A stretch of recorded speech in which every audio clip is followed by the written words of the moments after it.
पुढची बातमी पाहूयात। एलपीजी सिलेंडरच्या किमतीत 50 रुपये वाढ झाल्यानंतर आणखी एक धक्का नागरिकांना बसलाय। सीएनजी आणि पीएनजीच्या दरातही वाढ झाली आहे। महानगर गॅस लिमिटेड सीएनजीच्या दरात वाढ करण्याचा त्यांनी निर्णय घेतलाय।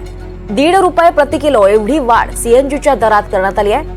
मुंबई आणि आसपासच्या परिसरात पीएनजीच्या किमतीत 1 रुपये तर सीएनजीच्या दरात 1.5 रुपये वाढ करण्यात आली आहे। नवीन दर 8 एप्रिल 2025च्या मध्यरात्रीपासून लागू होतील।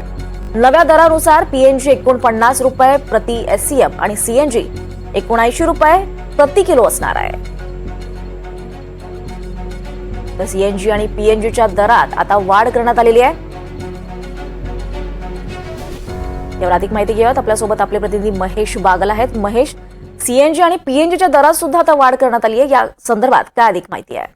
नक्कीच सामान्य जणांचं बजेट कोलमडणारं एक बाब समोर आलेली आहे। एलपीजी सिलेंडरच्या किमतीत 50 रुपये वाढ झाल्यानंतर आणखीन एक धक्का नागरिकांना बसलाय आणि तो म्हणजे सीएनजी आणि पीएनजी या दोघांच्या दरात वाढ झालेली आहे। महानगर गॅस लिमिटेड कडून सीएनजीच्या दरात वाढ करण्यात आलेली आहे आणि 1.5 रुपये प्रति किलो एवढी सीएनजीच्या दरात वाढ करण्यात आलेली आहे। मुंबई आणि आसपासच्या परिसरात पीएनजीच्या किमतीत 1 रुपयाचा तर सीएनजीच्या दरात 1.5 रुपयांची वाढ करण्यात आल्यानंतर आता नवीन दर जाहीर झालेले आहेत। नवीन दर 8 एप्रिलच्या मध्यरात्रीपासून लागू करण्यात आलेले असून नव्या दरानुसार पीएनजी 49 रुपये आणि सीएनजी 79 रुपये 50 पैसे इतका दर असणार आहे।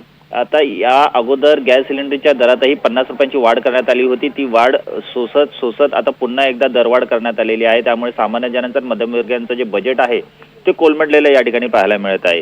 ही वाढ ग्राहकांना म्हणजेच उज्ज्वला योजना नसलेल्या ग्राहकांना सुद्धा लागू करण्यात आली आहे, ज्यात सिलेंडरच्या दरात 50 रुपयांची वाढ करण्यात आली होती आणि त्यानंतर आता सीएनजीच्या दरात वाढ करण्यात आल्यामुळे एकंदरीत आणखीन महागाई वाढते का अशी भीती व्यक्त केली जात आहे।